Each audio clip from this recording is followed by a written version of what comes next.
Hai guys, jadi di sini kita akan mempresentasikan tentang organisasi global di bidang ekonomi. Terutama yang kita bahas adalah IMF. Dulu kita absen. Ada Ilham, ada Kurniawan, ada Dedi, ada Kobuzer, ada Gisel, ada Bayu, ada Yuwa, ada Teda, ada Biji, ada Kuda. Oke? IMF memiliki hubungan dengan PBB yang bersifat kesepakatan. Artinya setiap kebijakan IMF bersifat independen dan tidak ada campur tangan PBB.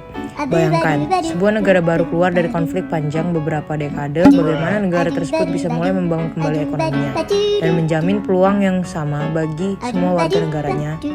Atau negara lain dengan 20 juta penduduk, namun hanya 10% penduduknya saja yang membayar pajak. Jumlah pembayaran pajak sedikit, berarti tidak ada cukup dana untuk membangun jalan rumah sakit. Lalu bagaimana pemerintah bisa memberikan layanan yang penting kepada warga negaranya? Inilah tantangan yang dihadapi Dana Moneter Internasional tiap hari. IMF bekerja sama dengan pemerintah untuk memodernisasi kebijakan dan institusi ekonomi mereka dan membantu melatih stafnya. Langkah ini membantu memperkuat ekonomi negara mereka dan menciptakan lebih banyak lapangan pekerjaan melalui kerjasama dengan instansi pemerintah dan stafnya IMF. Membantu negara mengelola pendapatan dan anggaran, modernisasi sistem perbankan dan hukum, memperbaiki analisis dan proyeksi ekonomi, serta memperbaiki pelaporan dagang mikroekonomi. Jika negara baru, Kosovo luar dari konflik negara ini hampir tidak memiliki bangsa sama sekali. Dengan dukungan dari pemerintah Jepang, IMF bekerja sama dengan Kosovo untuk mendirikan pos sentralnya untuk menyediakan layanan keuangan dasar kepada masyarakat dan pelaku usaha. Ketika Liberia ingin menciptakan suatu kebijakan yang efisien dalam membayar layanan publik, IMF bekerja sama dengan pemerintahannya untuk mengembangkan kebijakan pajak. Pembangunan otoritas penerimaan negara Liberia, hal ini membantu pemerintah Liberia bertahan lebih kuat dari krisis Ebola. Jika pemerintah berfungsi dengan baik, masyarakatnya akan makmur. Dengan IMF memungkinkan pemerintah berbagai negara untuk menyediakan layanan yang lebih baik kepada masyarakat, seperti sekolah, jalan, dan rumah sakit.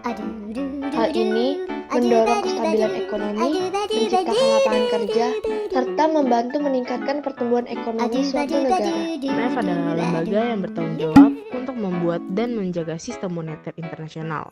Artinya, IMF bertanggung jawab atas setiap transaksi internasional yang terjadi. Selanjutnya, fungsi IMF.